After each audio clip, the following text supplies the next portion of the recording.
नमस्कार, मैं हूं अंकुर और आप देख रहे हैं सत्यहिंदी.com। आइए एक नजर डालते हैं अब तक की सुर्खियों पर।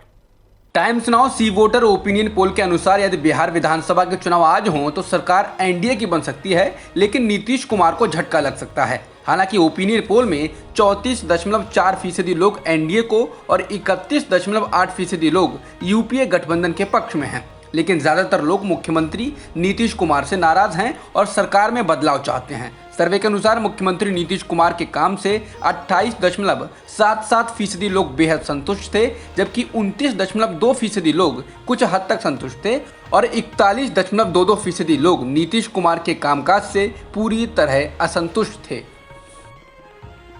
बीजेपी ने गुरुवार को बिहार विधानसभा चुनाव का घोषणा पत्र संकल्प पत्र के नाम से जारी कर दिया है। इस संकल्प पत्र में 19 लाख नौकरियां देने का वादा किया गया है। घोषणा पत्र में एक साल में 3 लाख शिक्षकों की भर्ती शामिल है। इसके अलावा हर बिहारी वासी को फ्री कोरोना वैक्सीन देने का वादा भी पार्टी ने किया है। वहीं बीजेपी द्वारा 19 लाख नौकरियों के वादे के बाद सोशल मीडिया पर लोग सवाल पूछ रहे हैं कि जो लोग तेजस्वी के 10 लाख नौकरियों के वादे पर यह कह रहे थे कि इतनी नौकरियां कहां से दोगे, उन्होंने 19 लाख नौकरियों का वादा कर दिया है। एलजेपी प्रमुख चिराग पासवान ने अब नीतीश कुमार को भ्रष्टाचार को लेकर घेरा है और दोषियों को जेल भेजने की बात कही है। उन्होंने ट्वीट कर कहा है कि विकास के कार्यों को क्रियान्वयन करने के लिए प्रदेश सरकार का ईमानदार होना जरूरी होता है। पिछले 5 साल में नीतीश कुमार के राज में अफसरशाही और 7 निश्चय में सिर्फ घोटाले हुए हैं। चुनाव के बाद सरकार आते ही 7 निश्चय में हुए घोटाले की जांच करवाऊंगा और दोषियों को जेल भेजूंगा। प्रधानमंत्री मोदी ने आज कोलकाता में वीडियो कॉन्फ्रेंसिंग के जरिए दुर्गा पूजा पंडाल का उद्घाटन किया। इस दौरान उन्होंने कहा कि आत्मनिर्भर भारत का संदेश भी बंगाल से ही सफल होगा। बंगाल के तेज विकास के लिए निरंतर काम किया जा रहा है। पीएम ने कहा कि नारी शक्ति सभी चुनौतियों को परास्त करने की ताकत रखती है। हर किसी को उनके साथ खड़े रहना चाहिए। बीजेपी के यही विचार, संस्कार और संकल्प है। बता दें, पश्चिम बंगाल में अगले साल चुनाव है और बीजेपी ने अभी से कमर कस ली है। बॉम्बे हाईकोर्ट ने सुशांत सिंह राजपूत केस में रिपब्लिक चैनल को रिपोर्टिंग के लिए जमकर फटकार लगाई है। कोर्ट ने कहा है कि सुशांत सिंह राजपूत ने आत्महत्या की या उसकी हत्या हुई। इस मामले की जांच जब चल रही थी तो आप अपने चैनल पर चिल्ला कर उसे हत्या कैसे करार दे रहे थे? किसकी गिरफ्तारी होनी चाहिए और किसकी नहीं, इस बात को लेकर आप लोगों से राय या जनमत कैसे मांग रहे थे? क्या ये सब आपके अधिकार क्षेत्र की बात है? अदालत ने बेहद सख्त लहजे में कहा कि एक मृत व्यक्ति को लेकर भी आप लोगों के मन में कोई भावना नहीं है। सुशांत सिंह प्रकरण में आपके चैनल ने जिस तरह की बातें कही हैं उसका समर्थन नहीं किया जा सकता है।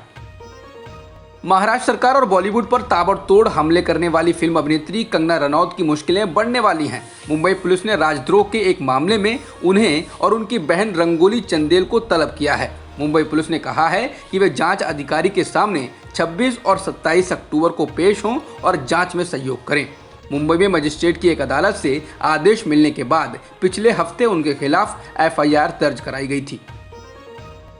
भारत के प्रधान न्यायाधीश यानी सीजेआई एसए बोबडे पर किए गए ट्वीट्स के कारण अदालत की अवमानना की कार्रवाई झेल चुके वरिष्ठ वकील प्रशांत भूषण ने एक और धमाकेदार ट्वीट किया है। भूषण का ये ट्वीट भी सीजेआई बोबडे पर है और इसमें उन्होंने कान्हा पार्क के भ्रमण के दौरान मध्य प्रदेश की सरकार द्वारा उन्हें विशेष चॉपर दिए जाने पर सवाल उठाए हैं। भूषण ने ट्वीट में कहा है कि सीजेआई बोबडे मध्य प्रदेश सरकार की ओर से उपलब्ध कराए गए चॉपर में कान्हा नेशनल पार्क और अपने होम टाउन नागपुर गए।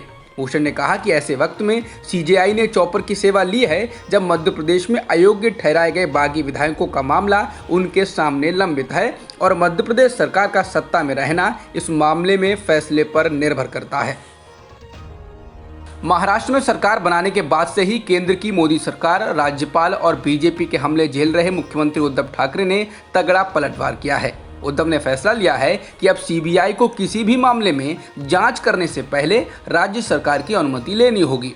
आमतौर पर सीबीआई को राज्य सरकारों से इस तरह की अनुमति की जरूरत नहीं होती है। उद्धव से पहले ऐसा ही फैसला ममता बनर्जी भी कर चुकी हैं। उससे पहले राजस्थान सरकार ने भी ऐसा ही फैसला लिया था। केंद्र शासित प्रदेश के क्षेत्र लेह की लोकेशन चीन में दिखाने पर भारत ने ट्विटर को कड़ी चेतावनी दी है। सूत्रों के अनुसार सरकार ने ट्विटर के सीईओ जैक डोर्सी से इस मामले में संवेदनशीलता से काम करने को कहा है। बता दें, ट्विटर ने 18 अक्टूबर को अपने प्लेटफॉर्म पर लेह की जियो टैग लोकेशन को जम्मू कश्मीर चीन में दिखाया था। 1 लाख से ज़्यादा महिलाओं की तस्वीरों को सोशल मीडिया से उठाकर उनको आपत्तिजनक बनाने का मामला सामने आया है। ये वे महिलाएं हैं जिन्होंने व्हाट्सएप जैसी ऐप टेलीग्राम के बॉट पर तस्वीरें अपलोड की थी।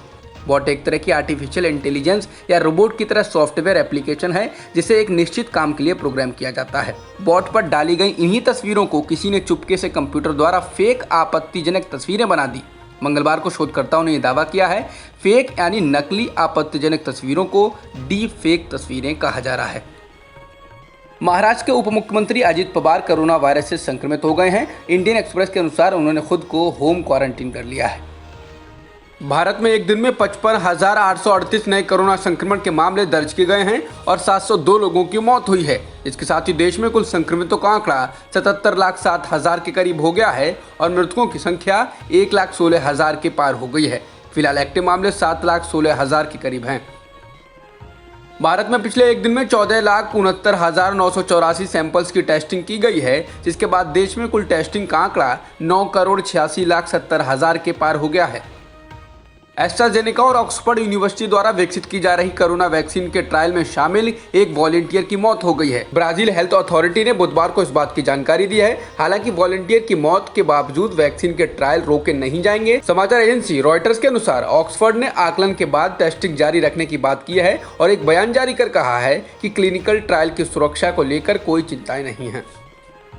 जॉन्स हॉपकिंस यूनिवर्सिटी के अनुसार दुनिया में कोरोना संक्रमितों का आंकड़ा 4,11,71,000 के पार हो गया है और मृतकों की संख्या 11,30,000 के पार हो चुकी है। वहीं वर्ल्डोमीटर्स वेबसाइट के मुताबिक दुनिया में अब तक 3,09,00,000 से ज़्यादा लोग ठीक भी हो चुके हैं। जॉन्स हॉपकिंस यूनिवर्सिटी के अनुसार अमेरिका में संक्रमितों की संख्या 83,36,000 के करीब है और मृतकों की संख्या भी 2,22,000 के पार हो चुकी है। इसके अलावा ब्राजील में कुल संक्रमितों का आंकड़ा 52,98,000 के पार हो गया है और मृतकों की संख्या भी 1,55,000 के पार है। अब तक की खबरों में इतना ही। बाकी खबरों के लिए बने रहिए सत्यहिंदी.com के साथ।